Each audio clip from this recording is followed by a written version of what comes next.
नमस्कार दोस्तों, आपका स्वागत है इस प्रेरणादायक यात्रा में। हरी भरी पहाड़ियों और शांत प्राकृतिक सौंदर्य से घिरा एक छोटा सा गांव था, जहां लोग सरल दिनचर्या और साधारण साधनों के साथ संतोषपूर्वक जीवन बिताते थे। उसी गांव में रहते थे अर्जुन बाबा, जिनका शांत स्वभाव, धीमी मुस्कान और स्थिर उपस्थिति लोगों के मन में बिना शब्दों के ही गहरी शांति और सुकून भर देती थी। हर सुबह अर्जुन बाबा अपने पुराने बरामदे में बैठ जाते, जहां हल्की ठंडी हवा उनके चेहरे को छूती और आसपास गूंजती पक्षियों की मृदु चहचहाहट वातावरण को मधुर कर देती। वे बिना किसी जल्दबाजी के शांत मुस्कुराते रहते। गांव वाले कहते थे कि बाबा उपदेश नहीं देते, वे जीवन जीकर सिखाते हैं। उसी गांव में रवि नाम का एक युवक भी रहता था। वह ऊर्जा से भरा, महत्वाकांक्षी और तेज प्रकृति का था। उसके मन में बड़े सपने थे और उन्हें हासिल करने की चाह लगातार उसे आगे बढ़ाती रहती थी। वह हमेशा किसी न किसी काम में दौड़ता भागता दिखता, जैसे समय उसके पीछे दौड़ रहा हो। लेकिन जितना वह तेजी से लक्ष्य की ओर भागता, उतना ही उसके भीतर एक अजीब खालीपन और बेचैनी गहरी होती जाती। मन मानो लगातार खिंची हुई रस्सी पर झूल रहा हो, कभी चिंता की तरफ, कभी अधूरी इच्छाओं की तरफ। बाहरी दौड़ बढ़ती रही, पर भीतर शांति और स्थिरता दिन ब दिन घटती गई। एक दिन रवि की उलझन इतनी बढ़ गई कि वह रोने जैसा हो गया। उसे लगा कि चाहे कितना भी काम कर ले, मन की शांति उसे नहीं मिल रही। वही शांति जो उसने अर्जुन बाबा के चेहरे पर देखी थी।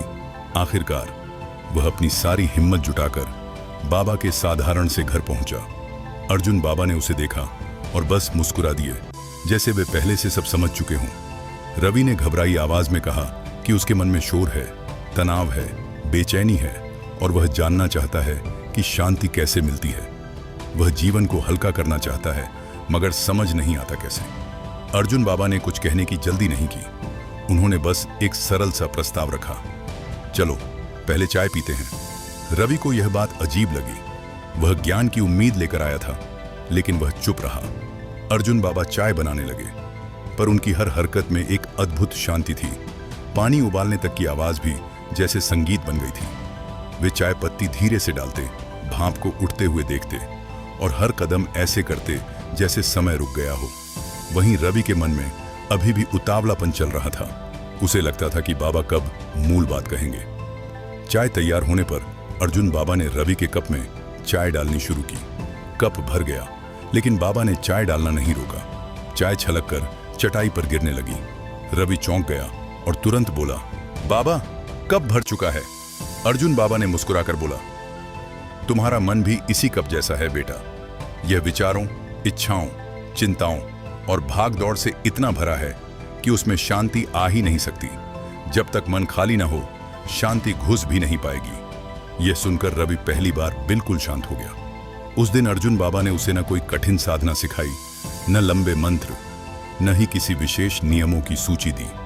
उन्होंने बस बहुत सरल लेकिन गहरे अर्थ वाली बात कही, जो भी कर रहे हो उसे पूरी जागरूकता और उपस्थित मन से करो। हर क्षण को महसूस करो, बस इतना ही अभ्यास पर्याप्त है।